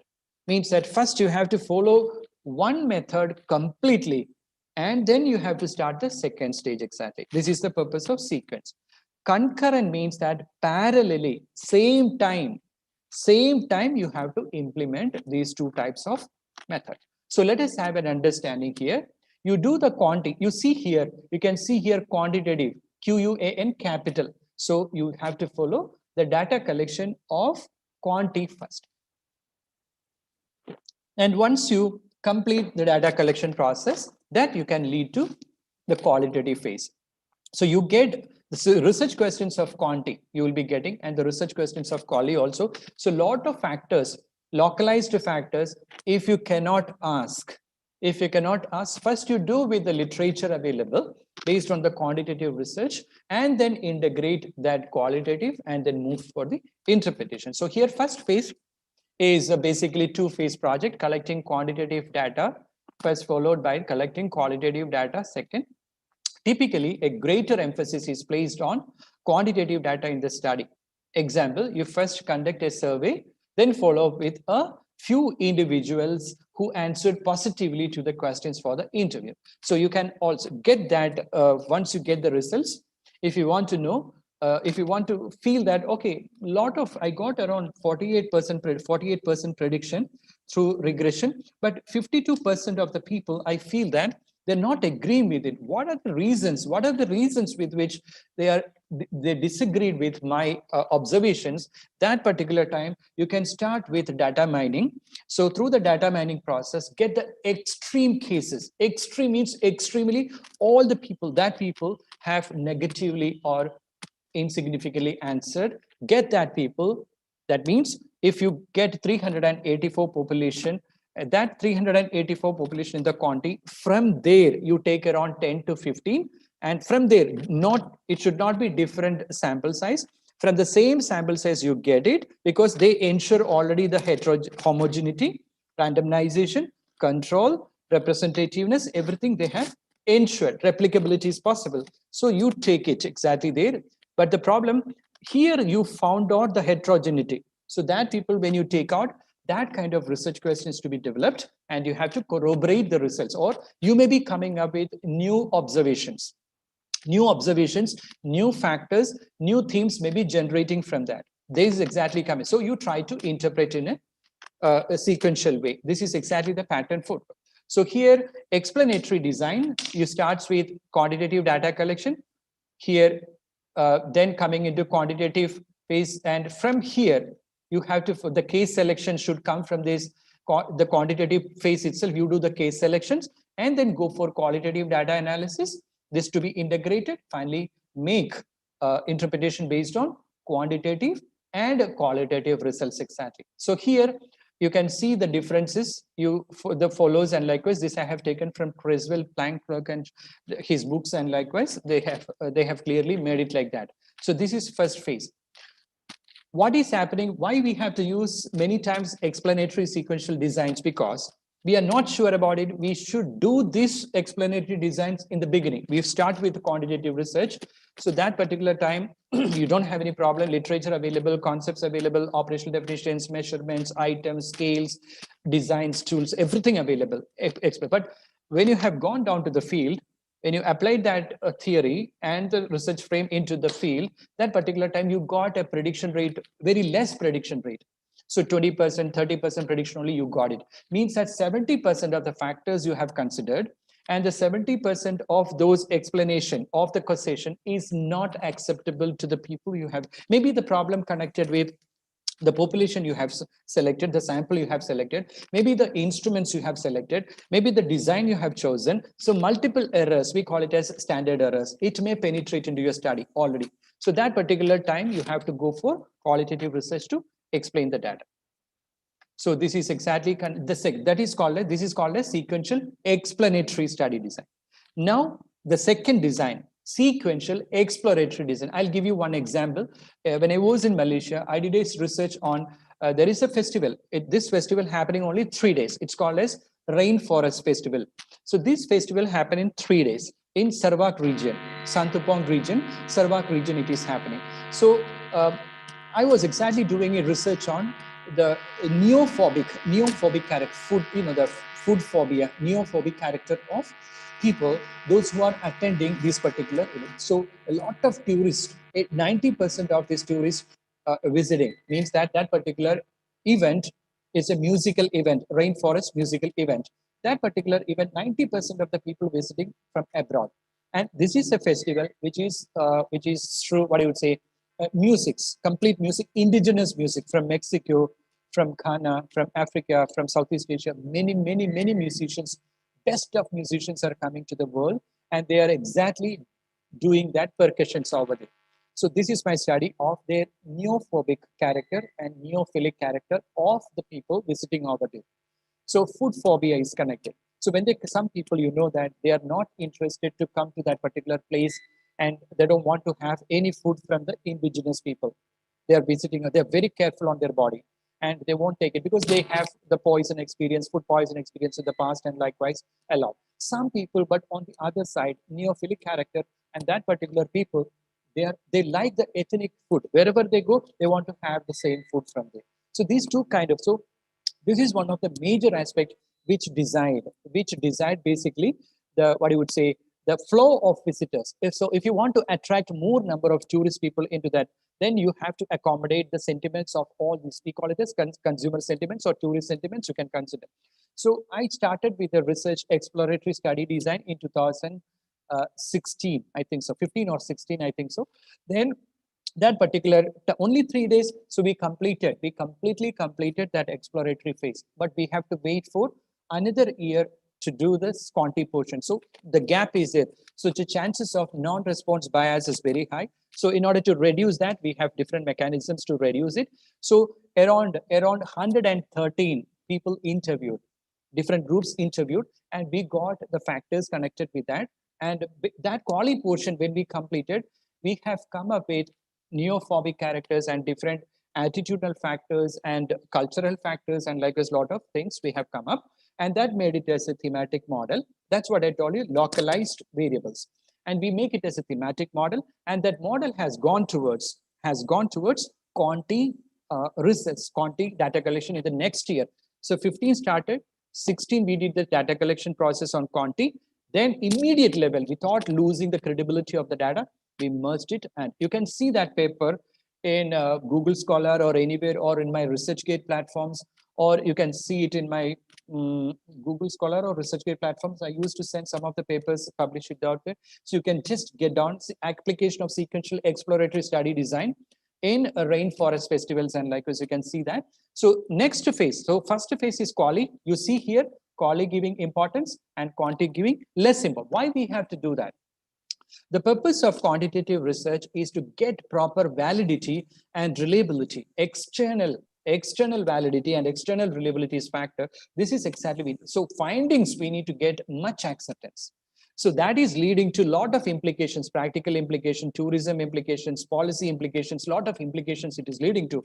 So if you do with a small population, you are not going to capture only theoretical advancement of the what you would say knowledge. Advancement of the knowledge is only criteria, or application of the theory, and the theory is still can explain that factors. That's only you can telling. You'll be telling the rest of the factors, the application side, the practice or components, you are not able to explain it. There exactly you are involved into quantitative phase, and interpretation is happening. 2 phases, qualitative data collection phases, followed by the quantitative data collection. Emphasis placed on the qualitative. So here exactly happening, and we are trying to come up with the first phase one paper, and the second paper, and finally in the mixed method we try to integrate and interpret it, and given to the rainforest organisms that please focus on different people. When they come up, they expect, the neophobic people expect their own food in the place. So if you cannot accommodate that kind of food choices, if you don't give the food choices, then they won't be able to come back, or they won't come back to this particular location. So they won't tell to the other people that the foods available, and likewise. So it will reduce your tourism flow. This will be helpful for you to get more number of tourists. So this is one. And the third type of design, we call it as sequential transformative. You can start with quali and then go to quanti, or you can start with the quanti and go with quali, no problem. The most important aspect you should remember here, transformative design is the support of a social transformation theory. Any transformation, take an example, Kurt Lewin change management theory, or social transformative theories, and likewise, or feminist theories, and likewise, any theories you can bring. So if the agenda is transformation, take an example, you are making a study on the blind people, and with a quali level, you talk to some blind people, and you are trying to get the knowledge of factors connected to their dissatisfaction with the education system, or the lack of means that their inability to work with the system, and likewise you give in a quality. And it will be moving towards, with the support of proper concepts, conceptual definitions, then coming conceptual frames, then coming to the theory and instrument that test it.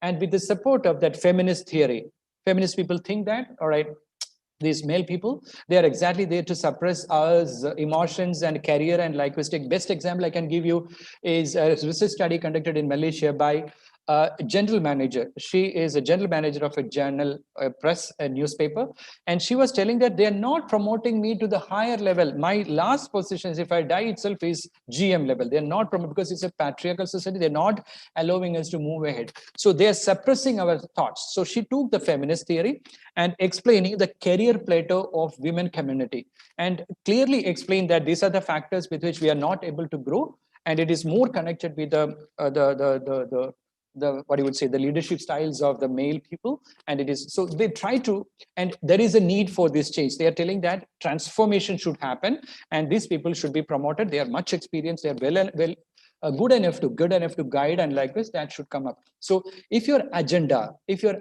is transformation, then you can use this one. So this particular transformative design. Other than that, you are not supposed to do any kind of designs. You have to go to the sequential explanatory or sequential explanatory. So this has two distinct data collection phases. Theoretical perspective is used. Theoretical perspective means appropriate theoretical orientation, transformative theories orientation needed.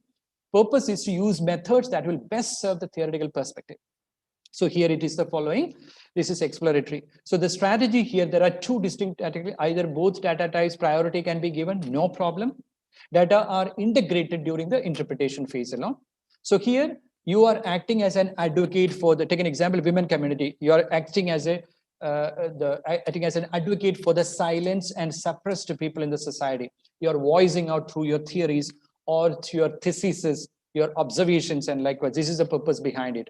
You are acting as a leader, and you're trying to change the society through that perspective, new perspective to connect it with the transformation, and likewise, this is the agenda behind it. Now, the three methods I have mentioned, and the last three methods, the first one, concurrent triangulated. This is very complicated one. Always remember, concurrent, the term concurrent, when you use, it should go parallelly. It should go parallelly, both the quantitative and the qualitative together, same time. The other one, you remember, one after the another. After completion of quanti, quali. After completion of quali, quanti. This is possible, but in sequence. But in the case of concurrent triangulation, the quanti first, the quanti, it can be quanti or it can be, but here the problem is that these two methods should apply same time, and sample of same should be followed here. Should not have a distinct different sample. You should not use it. You have the same subset to be taken. So the time you're doing the survey with the support of instruments, you do with the protocols you should generate, the research questions which you cannot follow in the quantity, that to be taken into consideration here, and that two research questions should be merged. So two phases, no connections between these two, and the connections will be happening at the time of convergent. That's what we use the design, convergent design, for the interpretation. So collecting both quantitative and qualitative data, and this is the most important thing, same time, analyzing quantitative and qualitative data separately, comparing and combining the results where exactly the contrasting results are coming. It doesn't matter, no problem. In mixed method, it's not a matter at all. If you get a contrasting finding, it's okay. That is the beauty of research. Means that the literature cannot explain properly the problems of Rawalpindi or Karachi and likewise, they cannot explain. That's what you are telling. So these kind of factors which we have generated through the qualitative to be considered by next generation Pakistan research scholars, that will be leading to much comprehensive results. This is the purpose behind it. This we call it as triangulated designs. So when is it used?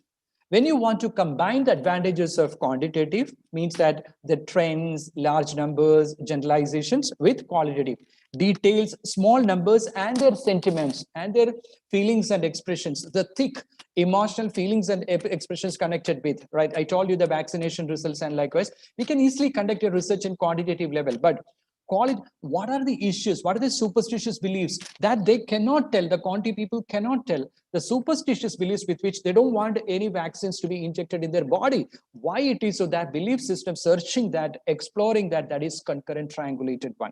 So detailed small numbers with which you are going very deep and trying to come out with a lot of hidden factors. So open-ended questions are needed for it. Strategy is 2 concurrent data collection phases. Priority should be equal. Equal priority should be given in concurrent phase, quali as well as quanti.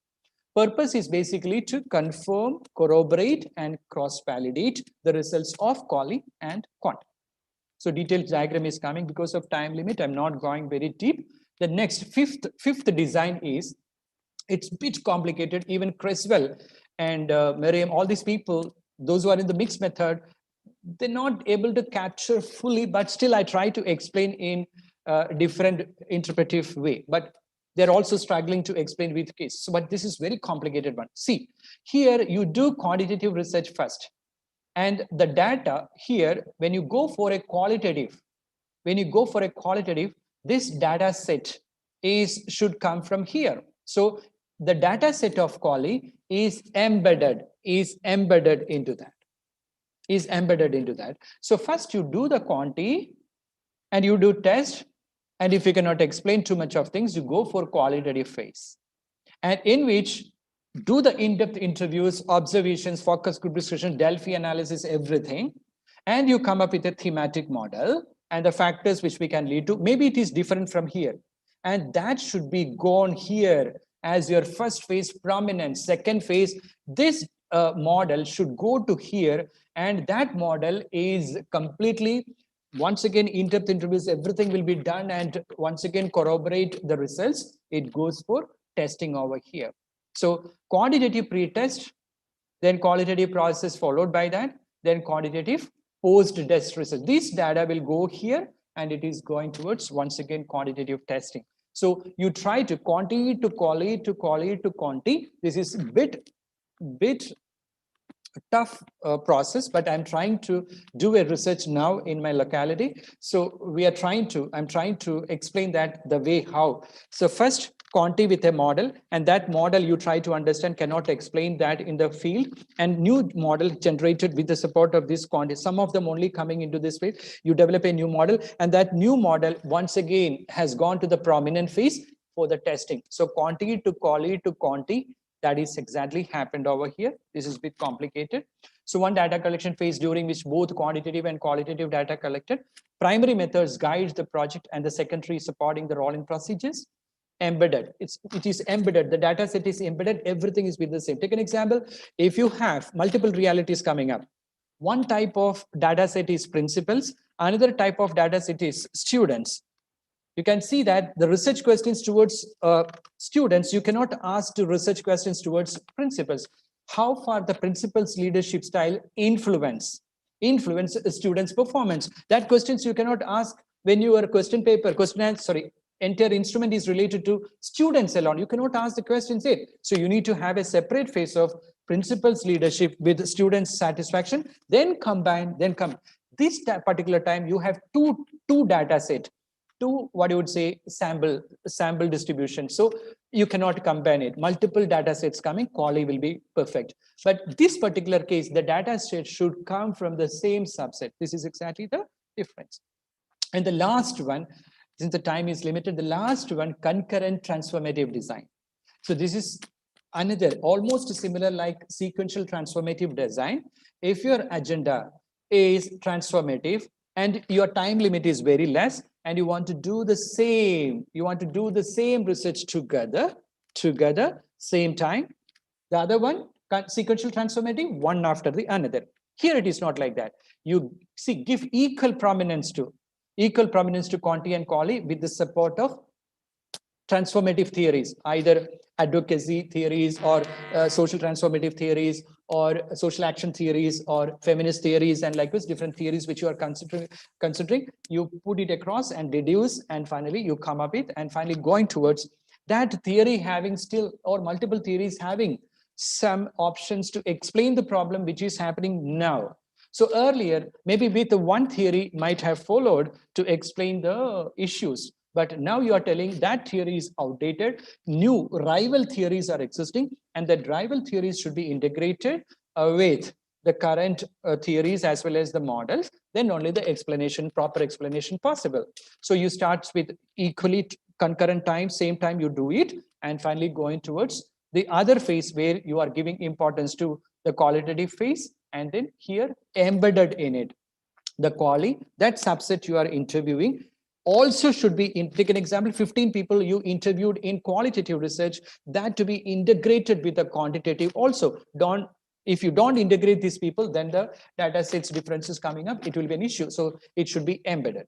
So this is exactly called as concurrent transformative design. So around 6 type of designs: sequential, explanatory, sequential, exploratory, sequential, transformative.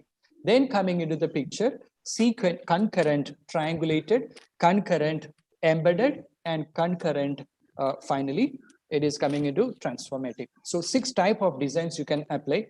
So it's not just like quanti, quali you are applying. You need to select a particular design, having research questions of quali, research questions of quanti, research objectives of quali, research objectives of quanti, and likewise separate. So the thesis will be little bit bulky, bulky exactly, but it can be completed.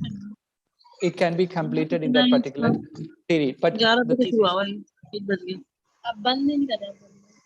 ethical concerns also I'm not explaining because too much noise is coming up.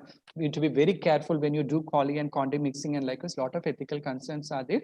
So if they ask you the results and likewise, you have to give to the population that you are studying. So all these things to be taken into consideration, right? And that's all for today.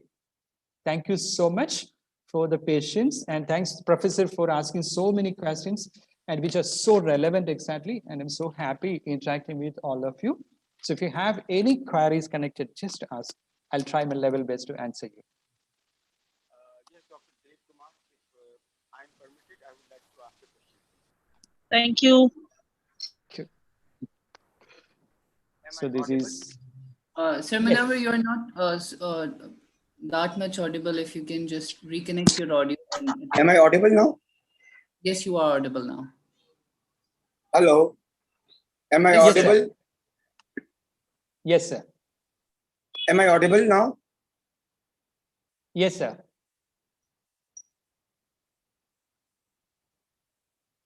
There's a question which I have written, Dr. Dilip Kumar. At first, I would like to express thank you so very much.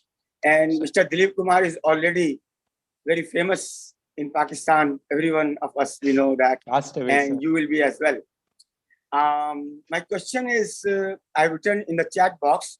If you kindly read the question, you can kindly answer me category consequential reasoning and category reason, while different perceptions of populations are found. This is how do you accommodate reasoning, supporting your arguments in presence of consequential reasoning. Consequential you means most probably connected to the causations, I hope. And categorical reasoning, which are descriptive in nature. Truly, it is descriptive in nature. So you need to go for the consequential reasonings. It's need more credibility in establishing the results. So we need to have the proper validation, proper reliability analysis that only can invite for a proper, what you would say, external validity. So you need to clearly go for quantitative reasonings exactly.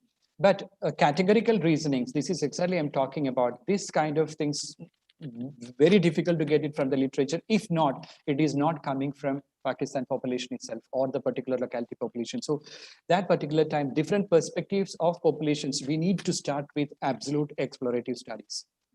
A student should not start the research through literature. This is a kind of manipulation happening on the real thought process of a student. When you try to give literature and read, he or she start conditioning themselves. So descriptive level, if you want to get it, ask them to the practitioners first and let them understand that particular descriptive categorical variables and likewise. So in order to explain that categorical variable, only possibility is that you have to go for absolute understanding, description and interpretation.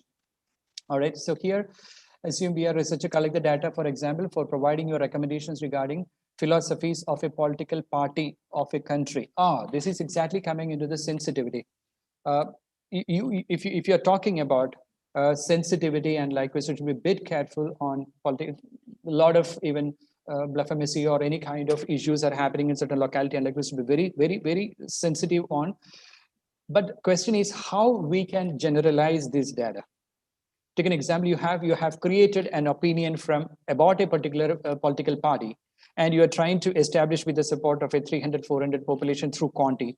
The question is, you have only collected lesser number of people from particular locality, and likewise, how it is eligible to establish the truth connected with the party. Maybe the sentiments of the people connecting from Rawalpindi, Islamabad, Karachi, or different locations may be different. So always, when you do the quantitative research, generalization we talk about, but look at this absurdity. Look at this absurdity that the population is so wide, and you're taking a small 384 population and you are telling that this truth to be believed. Of course, based on methodology, how?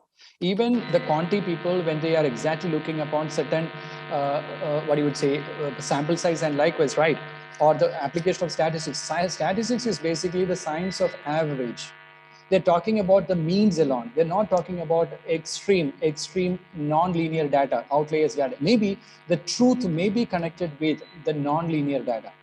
Means that the people who don't support the political party, there are people who support the political party, and you can exactly give their opinion through the quantitative research. But those who are not, that we call it as critical case sampling or extreme case sampling is exactly to be conducted.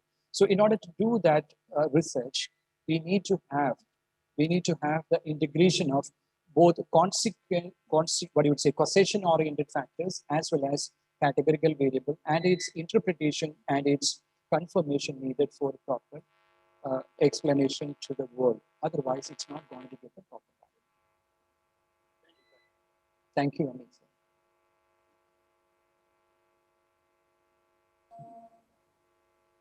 Thank you so much, Professor Dr. Dilip Kumar. If anyone in the honorable participants in the Zoom meeting wants to ask any question, they may ask their question. They may unmute themselves and ask the question. Okay, so I guess we have no more questions. Thank you so much, Professor, for joining us today and enlightening us on this wonderful topic. And it was indeed really great. So I would like Dr. Amina to conclude this session.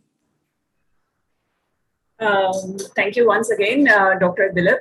It was quite an interesting and a wonderful session. And what I was just observing that it is like we can still need more sessions to have the in-depth understanding on the mixed method research. Of course. In future, we are deciding to have more sessions with you so that we can learn more about the mixed method research, because definitely now this era is all about the multidisciplinary research and the mixed method as well, the mixed method methodology that we have to adopt in our research. So it was a really a quite wonderful session, and you have enlightened us on this interesting topic. Thank you very much. Thanks to everybody, and thanks to Munawar sir having a lot of questions and thought-provoking questions, exactly, very genuine questions, and hope all the students and all the faculty members who are attending, they got some sort of understanding. I'm not telling it's very deep-rooted, because usually 2-day session and 3-day sessions going on mixed method. So cases we have to evaluate, each case connected with each method or multiple cases connected with, we need to understand that how they implement it, then only we'll get it. So, and I'm so thankful to Amina, Dr. Amina, specifically in this occasion, and KIET also to bring me to Pakistan to deliver this event. And as I said, knowledge is percolating everywhere. And only thing is that we need to have an open mindset to get it, grab from everywhere and grow ourselves. And God bless you. Stay blessed in the COVID period also. Best wishes. Thank you. So I would like to thank again to all the students and the honorable faculty members who have joined us today. And let's stay connected with this International Guest Speakers series organized by PDC. And looking forward to see you, every one of you. Tomorrow we have another session on Facebook Live. So looking forward to see you all. Until tomorrow, goodbye, everyone. Thank you.